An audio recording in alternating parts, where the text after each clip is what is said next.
Oi, gente polivalente! E hoje estamos na nona parte da leitura Introdução à Psicologia do Ser de Abraham Maslow. Então, vamos seguir aqui a próxima uma hora de leitura desta obra. Lembrando-se que nós estamos aqui para aumentar o nosso conhecimento sobre as necessidades e por isso foi feita a escolha desta obra. Então, na última leitura, nós paramos aqui na página 178 e vamos dar seguimento aqui à leitura. Antes, porém, tem uma nota aqui de rodapé que eu não li na semana anterior. Cadê?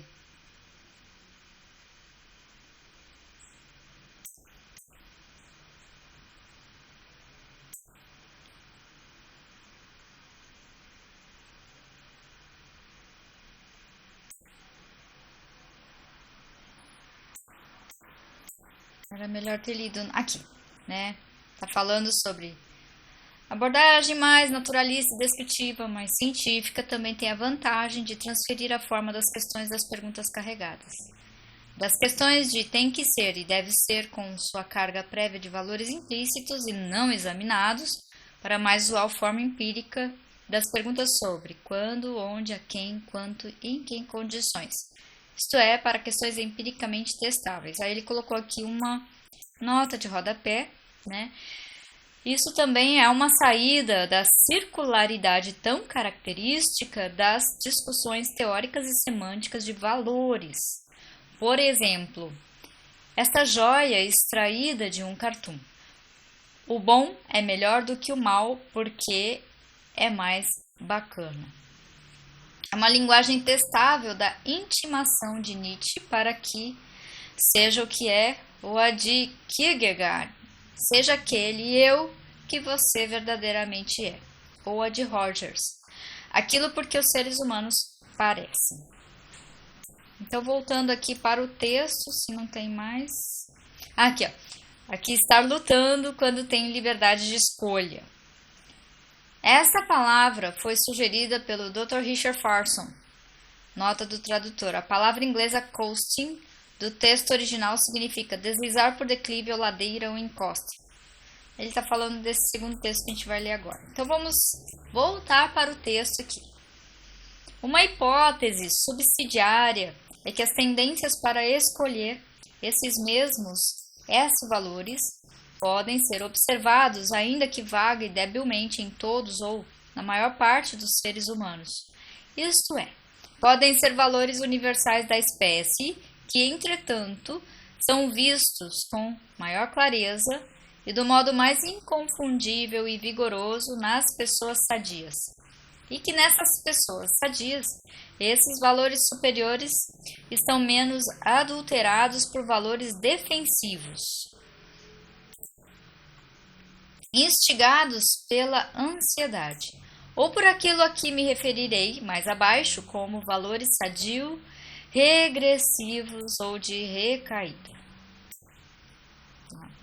Aí eu acho que tem a ver com o termo que ele fala aqui, né? Que é a palavra coasting. Deslizar por declive ou ladeira ou encosta. Quer dizer, a pessoa recaiu, né? Outra hipótese muito provável é esta. O que as pessoas sadias escolhem é o que, de um modo geral, é bom para elas, num sentido biológico. Certamente, mas talvez em outros sentidos também, bom para elas significa, neste caso, o que é conducente à individuação delas e de outras pessoas. Além disto, desconfio que o que é bom para as pessoas sadias, escolhido por elas, também pode ser bom, muito provavelmente, para as pessoas menos sadias a longo prazo. E é o que as doentes também escolheriam se pudessem tornar-se melhores escolhedores. Outra maneira de dizer isso é que as pessoas sadias escolhem melhor o que as pessoas doentes. Ou invertendo esta afirmação para obter mais um grupo de implicações, proponho que exploremos as consequências da observação de tudo que os nossos melhores espécimes possam escolher. E então, partamos do princípio de que esses são os valores supremos para toda a humanidade. Quer dizer, vejamos o que acontece quando os tratamos como material biológico de ensaio, como versões mais sensíveis de nós próprios, mais rapidamente cônscios do que é bom para nós do que nós próprios.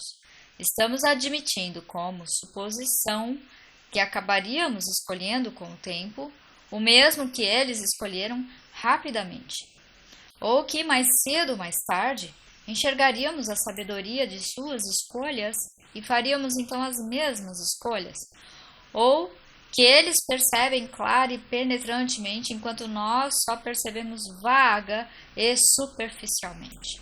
Também formulo a hipótese de que os valores percebidos nas experiências culminantes são aproximadamente os mesmos que os valores de escolha de que falamos acima. Quero assim mostrar que os valores de escolha são apenas uma espécie de valores. Finalmente, formulo a hipótese de que mesmo esses valores que existem como preferências ou motivações nos nossos melhores espécimes são, em certo grau, idênticos aos valores que descrevem a boa obra de arte ou a natureza em geral ou o bom mundo externo. Quer dizer, penso que os S-valores dentro da pessoa são isomórficos em certa medida com os mesmos valores percebidos no mundo e que existe uma relação dinâmica, mutuamente estimulante e fortalecedora entre esses valores internos e externos. Para sublinhar aqui apenas uma das implicações, essas proposições afirmam a existência de valores supremos na própria natureza humana, onde devem ser descobertos. Isso está em contradição frontal com as crenças mais antigas e habituais, segundo as quais os valores supremos provêm unicamente de um Deus sobrenatural ou alguma outra fonte alheia à própria natureza humana, definindo a condição humana. Devemos aceitar e enfrentar honestamente as reais dificuldades teóricas e lógicas inerentes nessas teses. Cada elemento nessa definição requer, por si mesmo, uma definição, e ao trabalhar com eles, vemos-nos tocando as raias da circularidade. No momento, teremos de aceitar uma certa circularidade. O bom ser humano só pode ser definido em confronto com algum critério definidor da condição humana. Esse critério também será quase certamente uma questão de grau, isto é, algumas pessoas são mais humanas do que outras, e os bons seres humanos, os bons espécimes, são muito humanos. Isto assim tem que ser porque existem muitas características definidoras da condição humana, cada uma delas sine qua non, e, no entanto, nenhuma delas é suficiente em si mesma para determinar a condição humana. Além disso, muitos desses caracteres definidores são em si mesmos questões de grau e não diferenciam total ou nitidamente os animais dos homens. Também aqui achamos as formulações de Robert Hartman, muito úteis. Um bom ser humano, ou tigre, ou macieira, é bom na medida em que preenche ou satisfaz o conceito de ser humano, ou ser tigre, ou ser macieira. De certo ponto de vista, isso contribui realmente uma solução muito simples, e trata-se de uma solução que usamos inconscientemente o tempo todo. A nova mamãe perguntar ao doutor: o meu bebê é normal? E ele sabe o que ela quer dizer sem equívocos. O conservador do jardim zoológico que está comprando tigres procura bons espécimes. Tigres verdadeiramente tigrinos, com todos os traços tigrinos bem definidos e plenamente desenvolvidos. Quando compro macacos sebos para o meu laboratório, também quero bons espécimes, macacos bem macacos. Não exemplares incomuns ou peculiares, mas bons macacos sebos. Se deparo com um que não tem a cauda preensil, esse não será um bom macaco sebo, ainda que isso seja excelente num tigre. E o mesmo podemos dizer da boa macieira, na boa borboleta, etc. A taxonomia escolhe para o seu espécime típico, entre aspas, de uma nova espécie, aquele que será depositado no museu para servir de exemplar representativo de toda espécie. O melhor espécime que puder obter, o mais maduro, o mais inato, o mais típico de todas as qualidades que definem a espécie. O mesmo princípio é válido na escolha de um bom Renoir ou de um melhor Rubens, etc. Exatamente neste mesmo sentido, podemos escolher os melhores espécimes da espécie humana. Pessoas com todas as peças componentes que são próprias da espécie, com todas as capacidades humanas bem desenvolvidas e em pleno funcionamento, sem doenças óbvias de qualquer gênero, especialmente alguma que pudesse deteriorar as características centrais definidoras sine qua non. A esses espécimes chamaríamos os mais totalmente humanos. Até aqui, isso não é um problema excessivamente difícil, mas pense-se nas dificuldades adicionais que se apresentam a alguém que seja juiz num concurso de beleza ou que esteja comprando um rebanho de ovelhas ou comprando um cachorrinho para levar para casa. Neste caso, deparamos primeiro com as questões dos padrões culturais arbitrários que podem sobrepujar e obliterar as determinantes biopsicológicas. Segundo, defrontamo-nos com os problemas de domesticação, quer dizer, de uma vida artificial e protegida. Quanto a isso, podemos recordar também que os seres humanos, em certos aspectos, podem ser igualmente considerados domesticados, especialmente aqueles que mais protegemos, como as crianças, as pessoas com lesões cerebrais, etc. Em terceiro lugar, deparamos com a necessidade de diferenciar os valores do dono de uma granja leiteira dos valores das vacas. Como as tendências instintoides do homem, tal como as conhecemos, são muito mais fracas do que as forças culturais. Será sempre uma tarefa difícil destrinçar os valores psicobiológicos do homem. Difícil ou não, é uma tarefa possível em princípio. E é também muito necessária, até crucial. 97, capítulo 7. Nosso grande problema de pesquisa consiste, pois, em escolher o escolhedor sadio. Para fins práticos, isso pode muito bem ser feito agora mesmo, tal como os médicos podem escolher atualmente organismos fisicamente sadios. As grandes dificuldades são, neste caso, de ordem teórica, problemas de definição e conceptualizações de saúde. Valores de crescimento, valores defensivos, regressão não sadia, e valores da regressão sadia, valores de recaída. No caso de escolha realmente livre, verificamos que as pessoas maduras ou mais sadias apreciam e valorizam não só a verdade, o bem e o belo, mas também os valores regressivos de sobrevivência e homeostáticos da paz e da quietude, do sono e do repouso, da dependência e segurança ou proteção contra a realidade e refrigério em relação a esta. Do retrocesso de Shakespeare para contos policiais, de retirada para a fantasia, até do desejo de morte, paz, etc.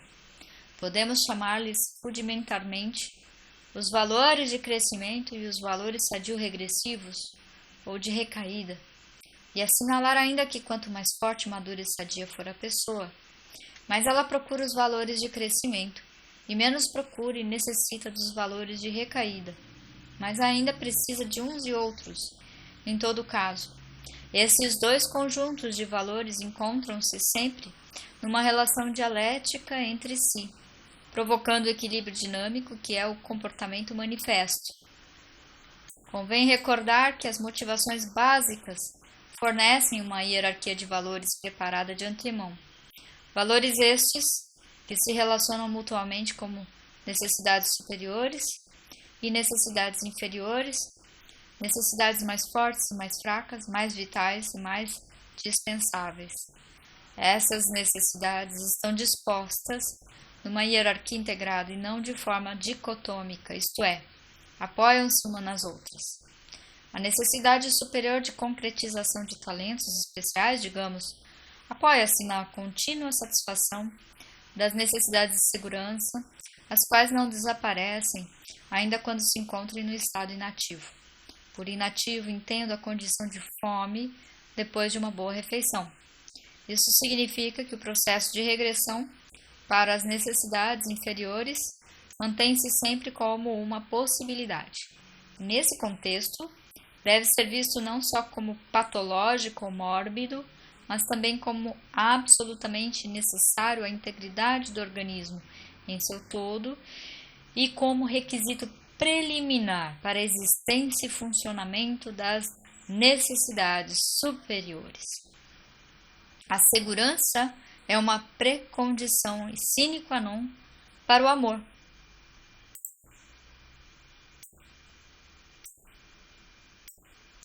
O qual, por sua vez, é uma pré-condição para a individuação.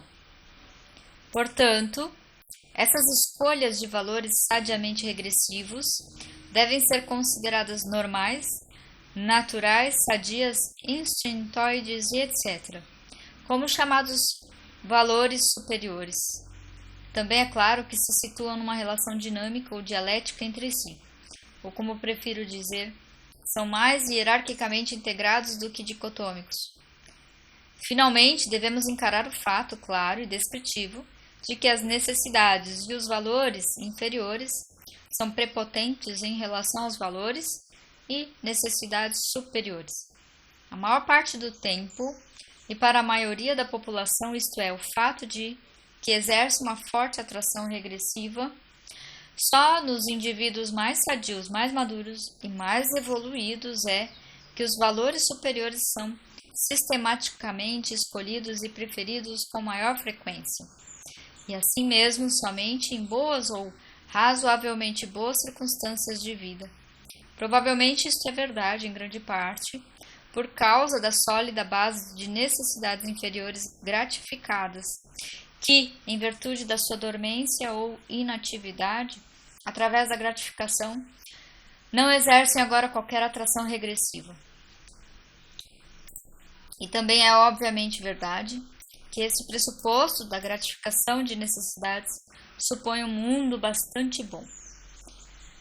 Uma forma antiquada de resumir isto é dizer que a natureza superior do homem repousa sobre a natureza inferior do homem, precisando desta última como alicerce e desmoronando se esse alicerce lhe faltar. Quer dizer, para a grande massa da humanidade, a natureza superior do homem é inconcebível sem uma natureza inferior satisfeita como sua base. A melhor forma de desenvolver essa natureza superior é satisfazer e preencher primeiro a natureza inferior. Além disso, a natureza superior do homem também assenta na existência de um bom ou razoavelmente bom meio ambiente prévio e atual.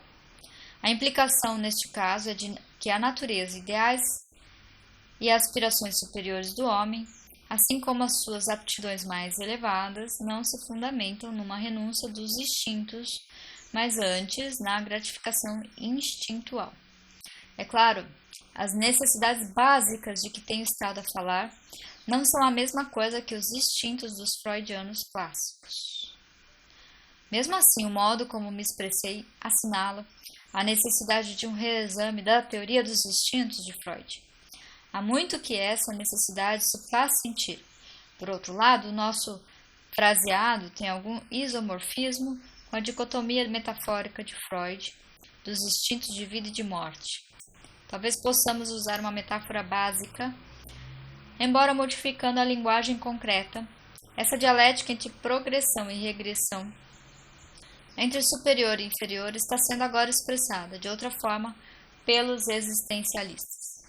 Não vejo qualquer diferença de monta entre essas linguagens, excetuando-se o fato de que procuro colocar a minha mais perto dos materiais empírico e clínico, mais confirmável ou desconfirmável. O dilema existencial humano. Mesmo os nossos seres mais plenamente humanos não estão isentos da condição humana básica, a de serem simultaneamente meras criaturas e participarem da essência criadora, fortes e frágeis, limitados e ilimitados, meramente animais e transcendendo a animalidade, adultos e crianças, timoratos e corajosos, progressivos e regressivos, ávidos de perfeição e, no entanto, receosos dela, vermes e heróis. É isso que os existencialistas tentam continuamente nos dizer. Acho que devemos concordar com eles, na base das provas de que dispomos, em que esse dilema e a sua dialética são fundamentais para qualquer sistema definitivo de psicodinâmica e psicoterapia. Além disso, considero o básico para qualquer teoria naturalista de valores. Contudo, é extremamente importante e mesmo decisivo renunciar ao nosso hábito de 3.000 anos de dicotomizar, dividir e separar no estilo da lógica aristotélica. Há e não há são totalmente diferentes um do outro e excluem-se mutuamente. Fazei vossa escolha um ou outro, mas não poderei ter ambos. Por muito difícil que possa ser, devemos aprender a pensar holisticamente e não atomisticamente. Todos esses opostos estão, de fato, hierarquicamente integrados, especialmente nas pessoas mais sadias. E um dos objetivos mais adequados da terapia consiste em transitar na dicotomização e na divisão para a integração de opostos aparentemente irreconciliáveis. As nossas qualidades divinas, entre aspas, assentam em nossas qualidades animais e precisam delas. A nossa fase adulta não deve ser apenas uma renúncia da infância, mas uma inclusão dos seus bons valores e uma construção erguida sobre alicerces infantis.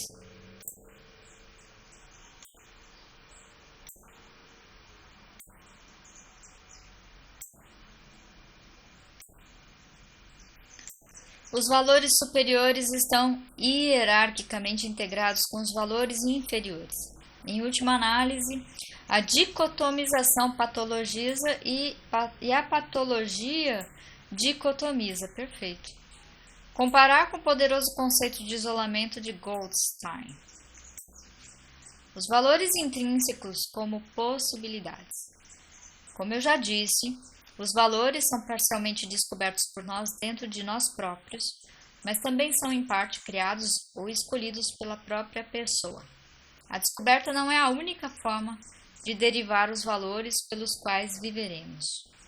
É raro que a introspecção descubra algo estritamente unívoco, um dedo apontando numa só direção, uma necessidade insaciável de uma única maneira. Quase todas as necessidades, capacidades e talentos podem ser satisfeitos numa variedade de maneiras.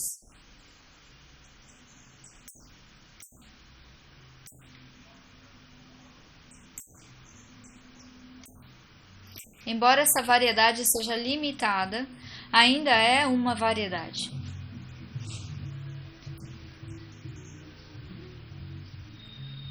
O atleta nato tem muitos esportes por onde escolher. A necessidade de amor pode ser satisfeita por qualquer pessoa dentre muitas e de múltiplas formas. O músico de talento pode sentir-se quase tão feliz com uma flauta como um clarinete. Um grande intelectual poderá ser igualmente feliz como biólogo, como químico ou como psicólogo. Para qualquer homem de boa vontade, Existe uma grande variedade de causas ou deveres a que se dedicar com igual satisfação. Poder-se-ia dizer que essa estrutura interna da natureza humana é mais cartilaginosa do que óssea, ou que pode ser podada e guiada como uma sebe, ou mesmo espaldeirada como uma árvore de fruto. O problema de escolha e renúncia ainda prevalece, se bem que um bom examinador ou terapeuta deva ser capaz de ver depressa, de uma forma geral, quais são os talentos, capacidades e necessidades da pessoa e estar apto, por exemplo, a proporcionar-lhe uma decente orientação vocacional. Além disso, quando a pessoa em desenvolvimento vê tenuemente a gama de destinos dentre os quais pode fazer a sua escolha, de acordo com a oportunidade, com o apreço, a censura cultural, etc., quando gradualmente se compromete, é escolhido, digamos, a tornar-se médico, os problemas de formação e criação pessoal não tardam a surgir. Disciplina, trabalho árduo, adiamento do prazer, esforçar-se, moldar-se, adestrar-se, tudo isso se torna necessário até para o médico nato. Por muito que ele ame o seu trabalho, ainda há tarefas que deve absorver para o bem do todo. Ou por outras palavras, a individuação através de ser médico significa ser um bom médico, não um medíocre. Esse ideal certamente é criado em parte por ele próprio, e em parte é lhe dado pela cultura, e ainda em parte é descoberto em seu próprio íntimo. O que ele pensa que deve ser um bom médico é um fator tão determinante quanto dos seus próprios talentos, capacidades e necessidades. Podem as terapias de exumação ajudar na busca de valores?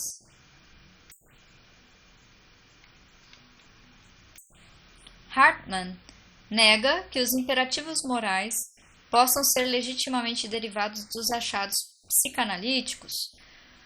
O que é que, nesse contexto, significa derivado? O que estou afirmando é que a psicanálise e outras terapias de exumação revelam, ou expõem simplesmente, um núcleo interno e profundo, mais biológico, mais distintoide da natureza humana. Uma parte deste núcleo é formada de certas preferências e anseios que podem ser considerados valores intrínsecos, biologicamente fundamentados, ainda que fracos. Todas as necessidades básicas são incluídas nessa categoria, assim como todas as capacidades e talentos inatos do indivíduo. Não digo que se trate de mandamentos ou imperativos morais. Pelo menos não no sentido antigo e externo. Apenas afirmo que são inerentes à natureza humana e que, além disso, a sua negação, frustração, facilita a psicopatologia e, portanto, o mal. Visto que, embora não sejam sinônimos, patologia e mal certamente se sobrepõem. Analogamente, Hedlick diz: se a procura de terapia se converter numa procura de ideologia, está fadada ao desapontamento, como Welles claramente afirmou, porque a psicanálise não pode proporcionar uma ideologia. É claro que isso é verdade, se tomarmos literalmente a palavra e ideologia.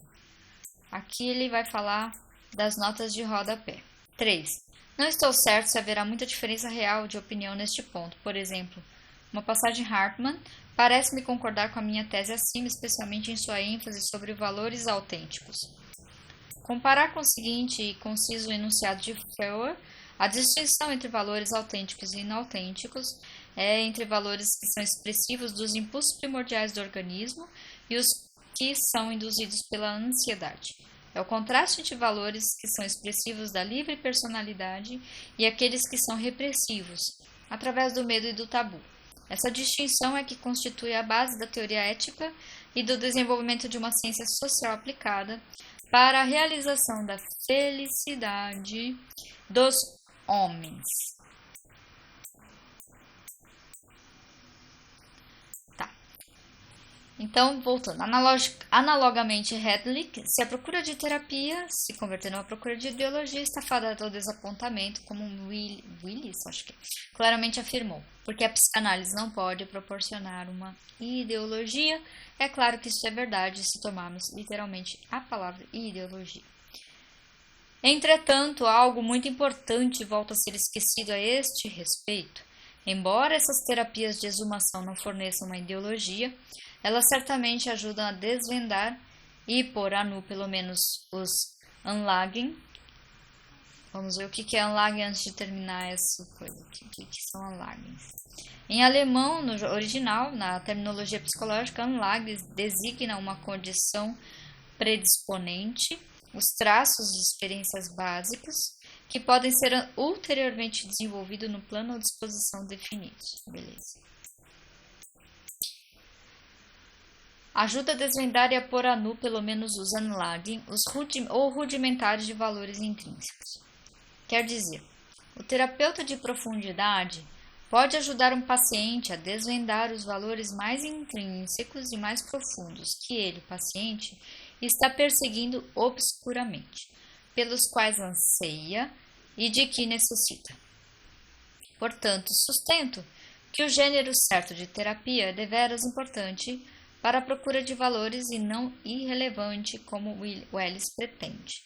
Com efeito, acho possível que a terapia seja brevemente definida como uma busca de valores, visto que, em última instância, a procura de identidade é essencialmente uma busca dos valores intrínsecos e autênticos da própria pessoa. Isto é especialmente claro quando recordamos que o progresso do autoconhecimento e o esclarecimento dos valores próprios também coincide com o maior conhecimento dos outros e da realidade em geral, e com o esclarecimento dos valores deles.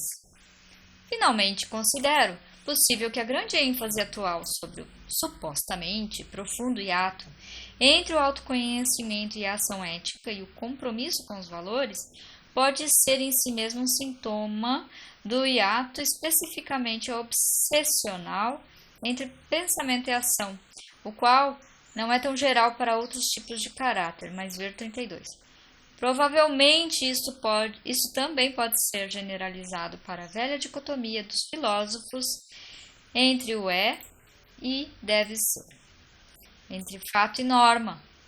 A minha observação de pessoas mais sadias, de pessoas em experiências culminantes e de pessoas que conseguem integrar as suas boas qualidades obsessivas com as boas qualidades histéricas, diz-me que, de um modo geral, não existe essa lacuna ou hiato intransponível, que nessas pessoas o conhecimento claro flui, geralmente, para ação espontânea ou compromisso ético, quer dizer, quando elas sabem que é a coisa certa a fazer, fazem-na. O que é que resta nas pessoas mais sadias, nesse ato entre conhecimento e ação? Só o que é inerente na realidade e na existência, somente os problemas reais e não os pseudo-problemas. Na medida em que essa suspeita for correta, as terapias de exumação ou de profundidade estão validadas não só como eliminadoras de doença, mas também como legítimas técnicas de revelação de valores. O que ele quer dizer com terapias de exumação? Vamos observar e pesquisar.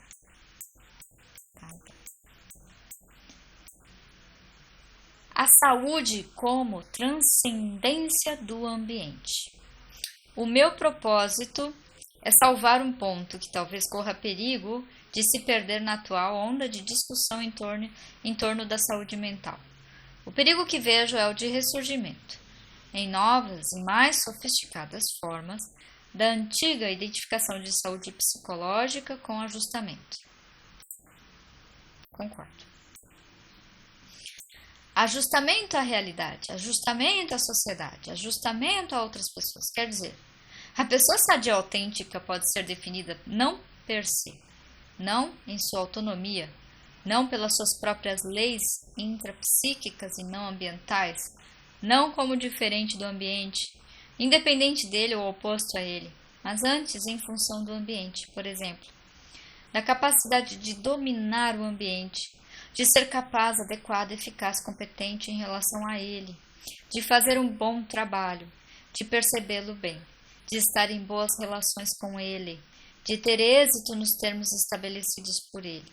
Por outras palavras, a análise de trabalho e os requisitos da tarefa não devem ser o principal critério do valor ou saúde do indivíduo.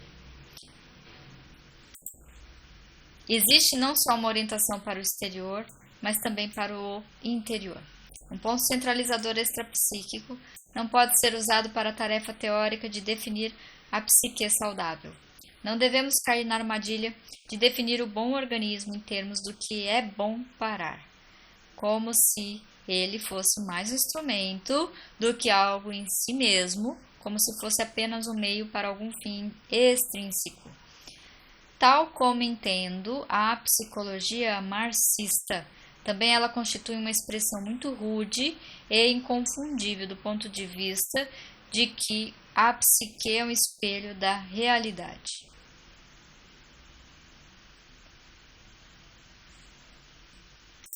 O que é obviamente uma coisa a ser combatida, né? Estou pensando especialmente no recente trabalho de Robert White, publicado na Psychological Review, Motivation Reconsidered, e no livro de Robert Woodworth, Dynamics of Behavior. Escolhi-os porque se trata de excelentes trabalhos, altamente sofisticados, e porque fizeram avançar a teoria da motivação num gigantesco salto. Concordo inteiramente com eles até o ponto em que chegaram, mas acho que não foram suficientemente longe. Ambos contêm uma forma oculta, o perigo a que já me referi, isto é, embora o domínio, a eficácia e a competência possam ser estilos mais ativos do que compassivos de ajustamento à realidade, ainda são, apesar de tudo, variações da teoria de ajustamento. Acho que devemos ir além desses enunciados, por muito admiráveis que sejam, a chegar a um claro reconhecimento da transcendência do ambiente, da independência em relação a ele, da capacidade de lhe fazer frente, combatê-lo, negligenciá-lo, ou voltar-lhe as costas, de recusá-lo ou adaptar-nos a ele. Deixo de lado a tentação de analisar o caráter masculino, ocidental e americano desses termos. Uma mulher, um hindu ou mesmo um francês pensariam primordialmente em termos de domínio ou competência. Para uma teoria da saúde mental, o êxito extrapsíquico não é suficiente. Devemos incluir também a saúde intrapsíquica.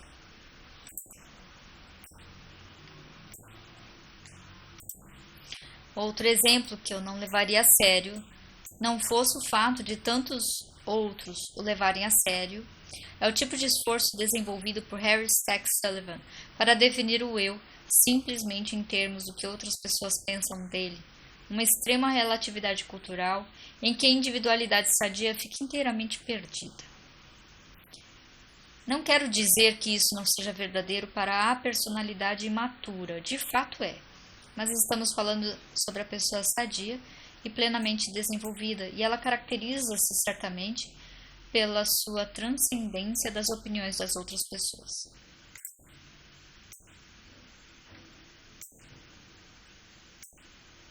Perfeito.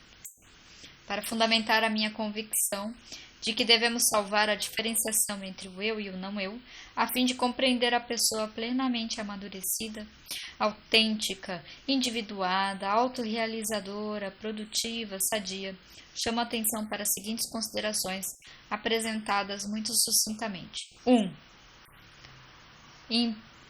Antes de eu ver essas questões, eu vou falar aqui sobre essa nota de rodapé, porque ele vai falar sobre o que vem a ser a transcendência, tá?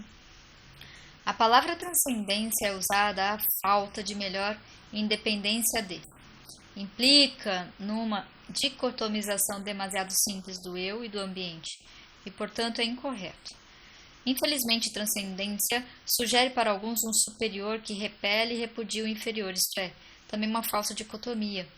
Em outros contextos, usei para contrastar com o modo dicotômico de pensar, o modo hierárquico e integrativo de pensar, o qual implica simplesmente que o superior é construído sobre o inferior, alicerça-se no inferior, mas por isso mesmo o inclui.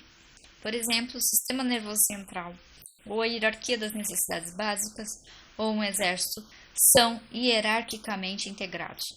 Uso a palavra transcendência aqui no sentido hierárquico integrativo e não no sentido dicotômico. Perfeito.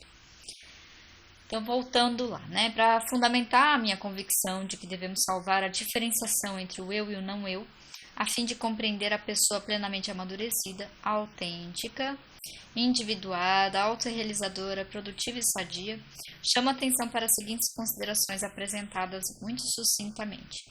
1. Em primeiro lugar, mencionarei alguns dados que apresentei num trabalho em 1951, intitulado Resistance to Acculturation.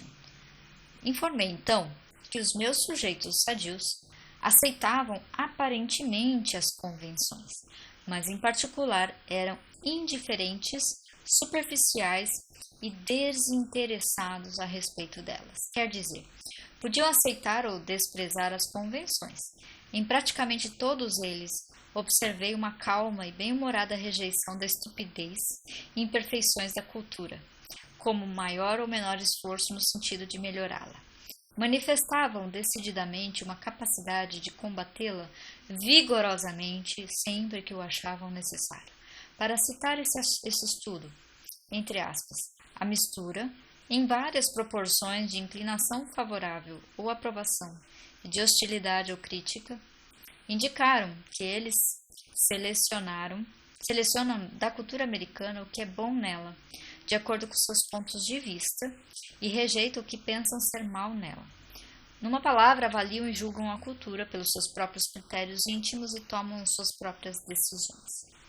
Também manifestaram uma surpreendente dose de desprendimento das pessoas em geral, e uma forte propensão para a intimidade e até a necessidade dela.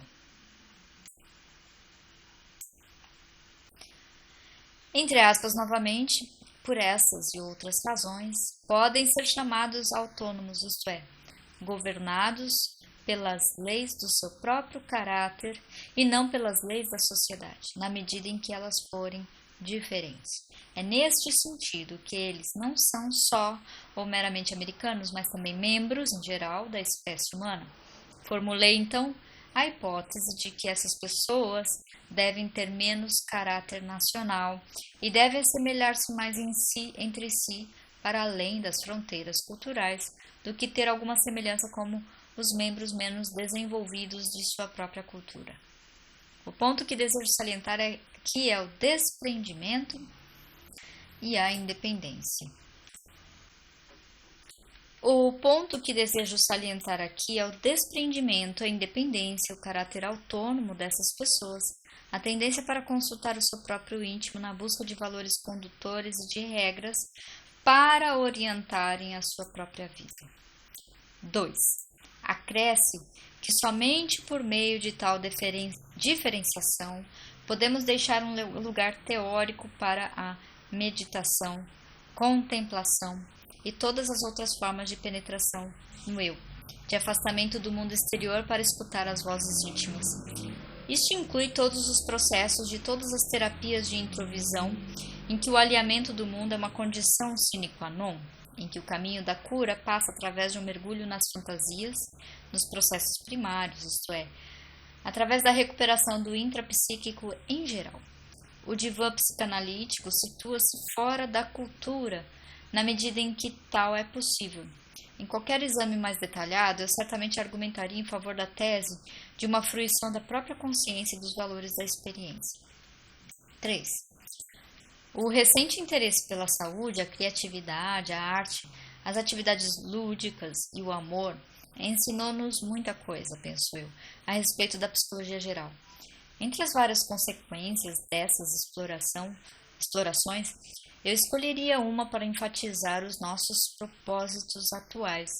Refiro-me à mudança de atitude em relação à profundidade da natureza humana, ao inconsciente, aos processos primários, o arcaico, o mitológico e o poético, porque as raízes da saúde precária foram descobertas primeiro no inconsciente. A nossa tendência tem sido para conceber o inconsciente como algo mau, pernicioso, louco, sujo ou perigoso e para pensar nos processos primários como algo que distorce a verdade. Mas agora que descobrimos que essas profundezas também são a fonte da criatividade, da arte, do amor, do humor e do jogo, e até de certas espécies de verdade e conhecimento, Podemos começar falando igualmente de um inconsciente sadio de regressões sadias. Principalmente, podemos começar a valorizar a cognição do processo primário e o pensamento arcaico-mitológico, em vez de considerá-los patológicos. Podemos agora aprofundar as cognições do processo primário para certas espécies de conhecimento, não só a respeito do eu, mas também do mundo, para as quais os processos secundários são cegos. Esses processos primários fazem parte da natureza humana normal, sadia, e devem ser incluídos em qualquer teoria geral e abrangente da natureza humana sadia. Se concordarem com isso, então teremos de encarar o fato de que eles são intrapsíquicos e têm suas próprias leis e regras autóctones, de que não estão primariamente adaptados à realidade externas, ou moldados por esta, ou equipados para arrostar com esta realidade. As camadas mais superficiais da personalidade diferenciam-se justamente para tomar conta desta tarefa. Identificar toda a psique com esses instrumentos para lidar com o meio é perder algo que já não nos atrevemos mais a perder. Adequação, ajustamento, adaptação, competência, controle, domínio. Tudo isso são palavras orientais para o meio e que, por conseguinte, são inadequadas para descrever a psique como um todo, uma parte da qual nada tem a ver com o meio.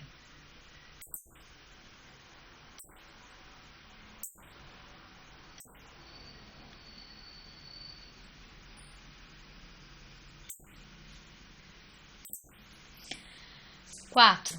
A distinção entre o aspecto de adaptação, controle do comportamento e o seu aspecto expressivo também aqui é importante. Com vários argumentos, contestei o axioma de que todo comportamento é motivado. Eu sublinharia aqui o fato de que o comportamento expressivo ou é desmotivado ou, de qualquer modo, é muito menos motivado do que o comportamento de adaptação à realidade, dependendo do que se entenda por motivado. Em sua mais pura forma, os comportamentos expressivos têm pouco a ver com o meio e não têm a intenção de mudá-lo ou de se lhe adaptarem. As palavras adaptação, adequação, competência ou controle não se aplicam aos comportamentos expressivos, mas apenas aos comportamentos de interação. Uma teoria centrada na realidade que pretende explicar a natureza humana total não pode manusear nem incorporar a expressão, exceto com as maiores dificuldades. O epicentro natural e fácil a partir do qual podemos entender o comportamento expressivo tem que ser intrapsíquico. 5. Estar focalizado na execução de uma tarefa produz organização para eficiência, tanto no interior do organismo como no ambiente. O que é irrelevante é posto de lado e não se torna notícia de sua existência. As várias capacidades e informações pertinentes organizam-se sob uma hegemonia de uma finalidade, de um propósito, o que significa que a importância passa a ser definida em função daquilo que ajuda a resolver o problema, isto é, em termos de utilidade. Aquilo que não ajuda a resolver o problema perde importância.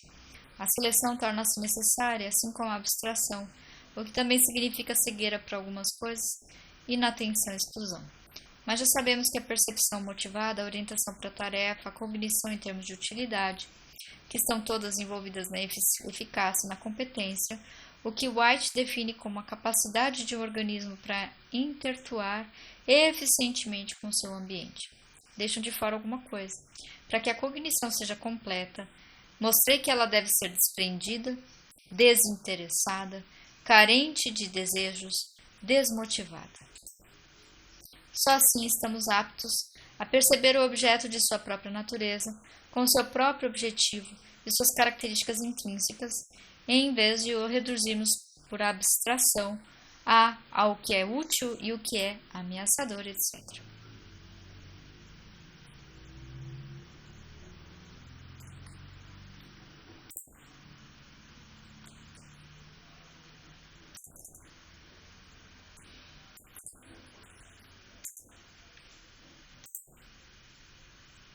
Deixa eu pegar aqui.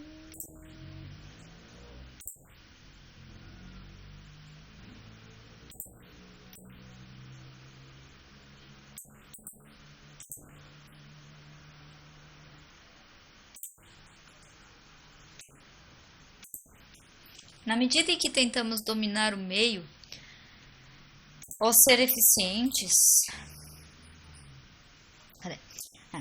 na interação com ele, estamos cortando a possibilidade de uma cognição plena, objetiva, desinteressada e não interferente. Somente se a deixamos ser, poderemos percebê-la completamente. Citando uma vez mais a experiência psicoterapêutica, quanto mais ansiosos estivermos por estabelecer um diagnóstico, um plano de ação, menos úteis nos tornaremos. Quanto mais ansiosos estamos por curar, mais tempo isso leva. Todo pesquisador psiquiátrico tende a aprender a não tentar curar, a não ser impaciente. Nesta e em muitas outras situações, ceder é superar, ser humilde é triunfar. Os taoístas e zen budistas que adotaram este caminho puderam ver há 1000 anos o que os psicólogos só agora estão começando a perceber. Mas de suma importância foi a minha conclusão preliminar de que essa espécie de cognição do ser, essa cognição do mundo, se encontra mais frequentemente nas pessoas sadias e pode ser até uma das características definidoras de saúde. Também descobri isso nas experiências culminantes, individuação transitória. Isso implica que, mesmo no que diz respeito às relações sadias com o ambiente, as palavras domínio, competência e eficácia sugerem uma objetivação muito mais ativa do que é prudente admitir para um conceito de saúde ou de transcendência.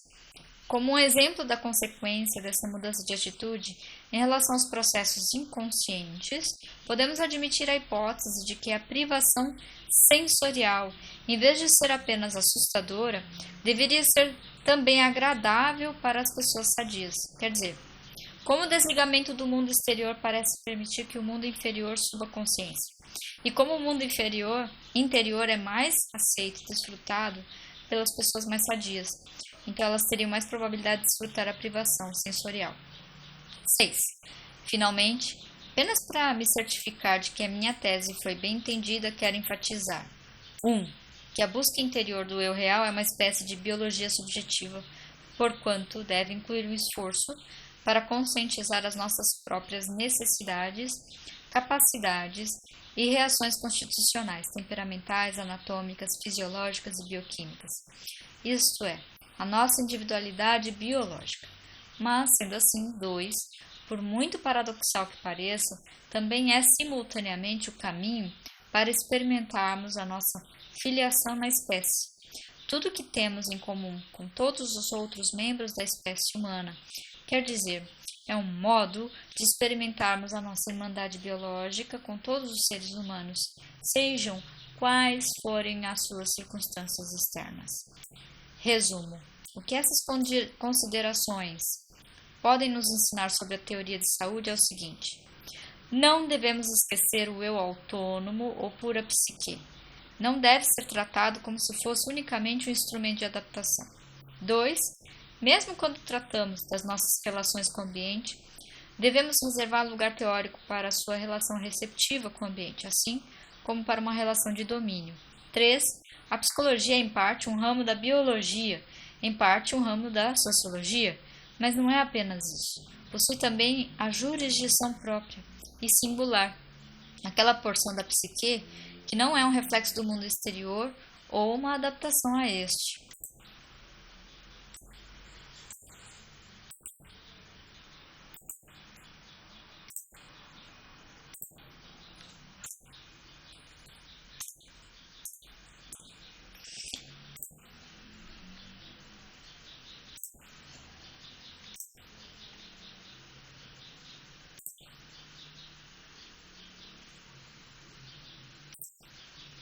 Tarefas para o futuro, parte 6.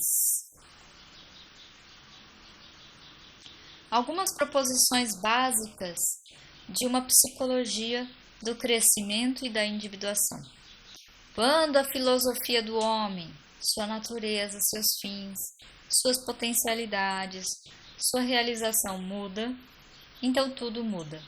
Não só a filosofia política, a econômica, a ética e a axiológica, a das relações interpessoais e da própria história, mas também a filosofia da educação, da psicoterapia e do crescimento pessoal, a teoria de como ajudar os homens a tornarem-se no que podem e profundamente necessitam vir a ser. Estamos atualmente no meio de uma tal mudança na concepção das capacidades, potencialidades e metas humanas. Está surgindo uma nova visão das possibilidades do homem e do seu destino, e as suas implicações são numerosas, não só para as nossas concepções de educação, mas também para a ciência, a política, a literatura, a economia, a religião e até para as nossas concepções sobre o mundo não humano. Creio ser possível começar agora a delinear essa visão da natureza humana como um sistema total, único e abrangente de psicologia, se bem que muito tenha surgido como uma reação contra as limitações, como filosofias da natureza humana. Das duas psicologias mais abrangentes de que hoje dispomos, o behaviorismo ou o associacionismo e a psicanálise clássica freudiana. Encontrar um rótulo original para esse sistema ainda é uma tarefa difícil e talvez prematura. No passado, chamei-lhe de psicologia holístico-dinâmica, a fim de expressar a minha convicção sobre as suas raízes principais e mais importantes. Alguns chamam-lhe organísmica, seguindo Goldstein. Suchet e outros estão lhe chamando eu-psicologia ou psicologia humanista. Veremos. Meu palpite pessoal é que, dentro de poucas décadas, se ela se conservar adequadamente eclética e abrangente, será simplesmente designada como psicologia. Penso que posso ser mais útil falando primordialmente por mim próprio e na base do meu próprio trabalho do que como delegado oficial desse vasto grupo de pensadores, embora esteja certo de que as áreas de acordo entre eles são muito grandes. Uma seleção de trabalhos dessa terceira força é indicada nas bibliografias. Por causa do limitado espaço de que disponho nessa altura, apresentarei aqui apenas algumas das principais proposições desse ponto de vista. Convém advertir que em muitos pontos estou bastante à frente dos dados. Algumas destas proposições baseiam-se mais numa convicção particular do que em fatos publicamente demonstrados. Entretanto, são todos em princípio confirmáveis ou desconfirmáveis. 1. Temos, cada um de nós, uma natureza íntima e essencial, que é instintoide, intrínseca, dada natural, isto é, como apreciável determinante hereditária e que tende fortemente para persistir. Faz sentido falar aqui das raízes hereditárias, constitucionais e adquiridas muito cedo do eu individual, se bem que essa determinação biológica do eu seja apenas parcial e demasiado complexa para uma descrição em termos simples. Em todo caso, isso é mais a matéria-prima do que o produto acabado, sobre a qual se produzirá a reação da pessoa, dos outros significantes, do seu ambiente, etc. Incluo nessa natureza interna essencial as necessidades básicas instintóides, as capacidades, talentos, o equipamento anatômico, os equilíbrios fisiológicos ou temperamentais, as lesões pré-natais e natais e os traumas do recém-nascido. Este núcleo interno manifesta-se como inclinações, propensões ou tendências internas naturais. Seus mecanismos de defesa e de interação, o estilo de vida e outros traços caracterológicos, todos moldados no primeiro ano de vida, deveriam ser incluídos, ainda é matéria de discussão. Se matéria-prima tem depressa, principia a evoluir para a formação de um eu, à medida que se defronta com o mundo exterior e começa a ter transações com ele. 2. Tudo isso são potencialidades, não realizações finais. Portanto, têm uma biografia e devem ser vistas pelo prisma do desenvolvimento. São realizadas, moldadas ou reprimidas, mas não completamente por determinantes extrapsíquicas. Cultura, família, ambiente, aprendizagem, etc. Desde muito cedo na vida, esses impulsos e tendências desprovidas de metas passam a estar vinculados a objetos, sentimentos por canalização, mas também por associações arbitrariamente aprendidas. 3. Este núcleo interior, ainda que seja biologicamente baseado e instintoide, é mais fraco em certos sentidos do que forte. É facilmente superado, suprimido ou reprimido. Pode ser até permanentemente eliminado. Os humanos já não possuem instintos na acepção animal, poderosas e inconfundíveis vozes íntimas que lhes dizem inequivocavelmente o que fazer, quando, onde, como e com quem. Tudo o que nos resta são remanescentes instintoides e, além disso, são débeis, sutis e delicados, facilmente sufocados pela aprendizagem, pelas expectativas culturais, pelo medo, pela desaprovação. São difíceis de conhecer e não fáceis. A individualidade autêntica pode ser definida em parte por ser capaz de ouvir essas vozes e impulsos dentro do próprio eu.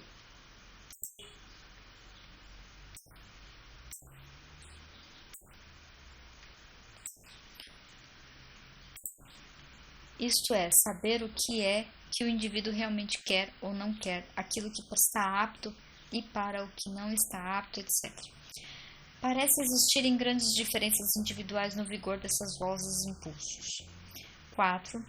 A natureza íntima de cada pessoa tem algumas características que todos os outros eus possuem, universais na espécie, e algumas que são únicas na pessoa, idiosincrássicas.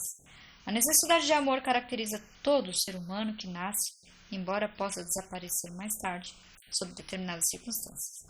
O gênio musical, entretanto, é dado a muitos poucos, e esses diferem acentuadamente entre si no estilo, por exemplo, Mozart e Debussy. 5. É possível estudar essa natureza interna científica e objetivamente, isto é, com a espécie correta de ciência. Descobrir as suas características, descobrir, não inventar ou construir. Também é possível fazê-la subjetivamente, pela introspecção e pela psicoterapia. E os dois empreendimentos suplementam-se e apoiam-se mutuamente. Uma filosofia humanista na ciência deve ser ampliada, incluir essas técnicas experimentais. 6. Muitos aspectos dessa natureza íntima e mais profunda ou são a. Ativamente reprimidos, conforme Freud descreveu, porque são temidos, desaprovados ou alheios ao ego, ou b. Esquecidos, entre aspas, negligenciados, não usados, passados por alto, não verbalizados ou suprimidos, como Chastel descreveu. Portanto, uma grande parte da natureza interna mais profunda é inconsciente. Isso pode ser verdade não só quanto aos impulsos, instintos, necessidades, como Freud sublinhou, mas também para as capacidades, emoções, julgamentos, atitudes, definições, percepções, etc. A repressão ativa exige força e consome energia. Existem muitas técnicas específicas para manter a consciência ativa, como a negação, projeção, formação de reação, etc. Contudo, a repressão não elimina o que é reprimido. O reprimido permanece como determinante ativa do pensamento e do comportamento. As repressões ativas e passivas parecem ter início cedo na vida, sobretudo como resposta às desaprovações parentais e culturais. Entretanto, existem algumas provas clínicas de que a repressão também pode ser oriunda de fontes intrapsíquicas extraculturais na criança pequena ou na puberdade, isto é, decorrente do medo de ser sobrepujado pelos próprios impulsos, de se desintegrar, de se fragmentar, explodir, etc. É teoricamente possível que a criança forme espontaneamente atitudes de medo e desaprovação em relação aos seus próprios impulsos e procure então defender-se contra eles de várias maneiras. A sociedade não tem por que ser necessariamente a única força repressiva, se isso for verdade. Podem existir também forças controladoras e repressivas intrapsíquicas. Aqui poderíamos dar perfeitamente o nome de contracatexe intrínseca. Putz, tudo a ver.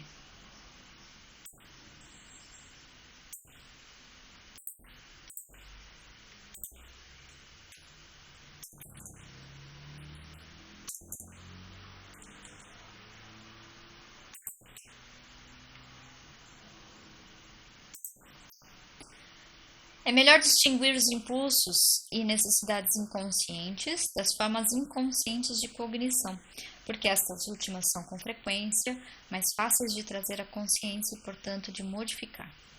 A cognição do processo primário Freud ou do pensamento arcaico Jung é mais recuperável, por exemplo, mediante a educação artística criativa, a educação pela dança e outras técnicas educativas não verbais. 7. Ainda que débil, essa natureza interna raramente desaparece ou morre na pessoa usual. Nos Estados Unidos, contudo, tal desaparecimento ou morte é possível no começo da biografia. Ela persiste, subjacente, inconscientemente, mesmo quando negada e reprimida. Tal como a voz do intelecto, que é parte dela, fala num sussurro, mas apesar disso será ouvida, ainda que de uma forma distorcida. Quer dizer, possui uma força dinâmica que lhe é própria e que exerce constante pressão para se expressar abertamente e sem inibições. Tem de ser feito um esforço na sua supressão ou repressão, do qual pode resultar fadiga. Essa força é um aspecto principal da vontade da saúde, o impulso para crescer, a pressão para a individuação, a busca de identidade própria. É isso que, em princípio, torna possível a psicoterapia, a educação e o aperfeiçoamento pessoal. 8. Entretanto, se o núcleo interno ou eu só em parte chega à idade adulta pela descoberta, objetiva ou subjetiva, revelação e aceitação antecipada do que ali está. Em parte, é também uma criação da própria pessoa. A vida é uma série contínua de opções pelo indivíduo, em que uma determinante principal da escolha é a pessoa tal qual como ela já é, incluindo os objetos que se fixou para si mesma, a sua coragem ou medo, os seus sentimentos de responsabilidade, a força do seu ego ou força de vontade. Não podemos continuar pensando na pessoa como totalmente determinada, quando essa frase implica unicamente determinada por forças externas à pessoa. A pessoa, na medida em que é uma pessoa real, é a sua própria determinante principal. Toda e qualquer pessoa imparte o seu próprio projeto e faz-se a si mesma. Tá. Já deu aqui 1 hora de leitura, então eu vou interromper aqui para voltar na próxima semana, né? Se tudo der certo. E deixa eu aqui. Deixa eu sumir aqui e aparecer aqui. Eu vou parando no item 9. E é isso, gente. Já se passou 1 hora, já fiz essa leitura aí, parte 9. É um livro bastante extenso, tem muita ideia legal aqui. E realmente está se configurando aspectos do porquê que a pessoa não atende à própria necessidade, né? O que a distancia dessa individuação, dessas experiências culminantes, que é o nosso objetivo em termos de saúde mental, que é o oposto a se adequar à sociedade, entenda isso, é muito interessante isso aqui. E agora ele está explorando um negócio bem interessante, que é o... Opa, o que aconteceu? Sumi de novo. E agora ele está explorando uma questão bem interessante, que é a repressão, ela não é só de fora, ela também é de dentro, né? Então isso é muito interessante. Então eu vou ficando por aqui e até a próxima leitura. Tchau!